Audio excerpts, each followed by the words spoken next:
Hi madlang viewers! Another day, Another travel. andito po kami Ngayon sa Tayug Tayug Sunflower Sunflower Camp, Camp, Pangasinan. Yun po, bibili na po kami ng ticket and papasok po tayo and let's explore what is inside. Dito sa Tayug Sunflower Camp.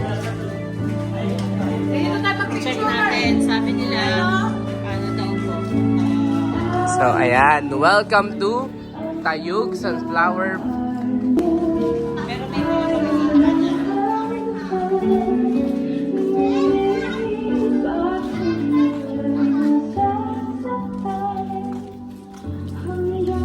So, dati nakarating na kami dito sa Sunflower Camp. Siguro 5 years, 6 years ago. And nagandahan talaga kami na kasi full bloom na yung mga sunflowers nila. And ngayon, check natin kung ano na yung status nila. And sabi nga, ayun! Sa kabilang side, meron na din.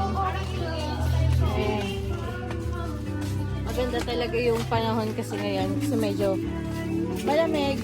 At the same time, hindi pa siya nag-freeze. So, kaya bago kami umuwi talaga ng Pangasinan, try namin na dumaan dito sa Tayug. Since malapit na rin naman to sa lugar na pag-iisaya namin dito sa Pangasinan.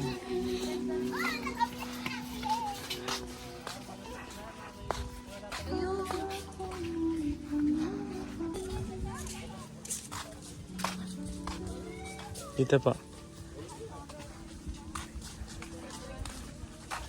Ay, pwede po. Ayun, dito na kami sa may sunflower section. And, ayan, kagaya nga na sinabi ni Kuya kanina, ang full bloom daw talaga ng sunflower dito ay tuwing February. Pero luckily, ay may nadatnan pa rin tayong sunflower na talagang bloom na bloom pa rin hanggang ngayon. So, let's check this out. Oh, bakit na yung naputol? Ayan. So, ito sila. Ayan. Ayan, this is the sunflowers. Ay, nung malaki oh. Ayan. Malaki oh. Bigyan mo ng 3 sunflower. Alam nyo ba guys, kapag matanda na ang sunflower, pwede nang kainin yung mga seeds niya. Oh, ayan. So ngayon, 'di ba? Yung area na to is yung full bloom nila or pa-bloom na talaga ng mga sunflowers. Yung iba medyo buko pa, ayan. Hindi pa ano. And siguro mga 1 month pa bago pa siya talaga mag full bloom na katulad dito. Marshall. Ayan, ayan. Ang ganda, di ba? Yan, yung iba, ayan, medyo Lantutay na. ano na siya, na nalalanta na kasi Tapos sila na. Sila na yung nag full na. So, ang ending kapag nakailang buwan na sila is yun na, mag-aano na rin yung ano nila, yung life kasi naman nila hindi naman talaga ganun Tagal. kahaba. So, basta once na nag full bloom na, medyo ano na, pa-ed na rin yung ano talaga nila. Ang ganda. Maraming variety ang sunflower. At may ibang sunflower na edible po yung seed nila once sa sobrang tanda na nila. Ayan, kung nakikita nyo ngayon, this is the sunflower pollens. Ayan po yung kinokollect ng mga bees natin para makapag-produce sila ng honey. Ayan, ang dami po ng sunflower dito. Oh. Ayan, let me tour you around guys. Ayan, yung mga ganito po ay pa-bloom pa lang. Ayan, katulad nito, full bloom. Full bloom, pero may mga kasama pa rin siya na mga ano pa lang, papasibol pa lang. Yes. Ayan. At alam nyo ba na ang sunflower ay sobrang native din sa Philippines since this is a tropical country. Ayan. With the matching background na talaga, no? Na parang romantic ang datingan dito ngayong araw na to.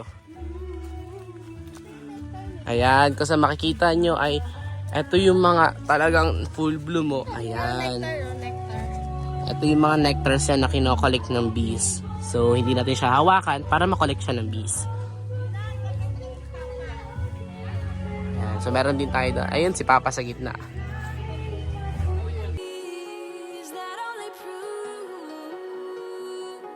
And this is when the moments turn to memories. And this is when the future gets so clear to see.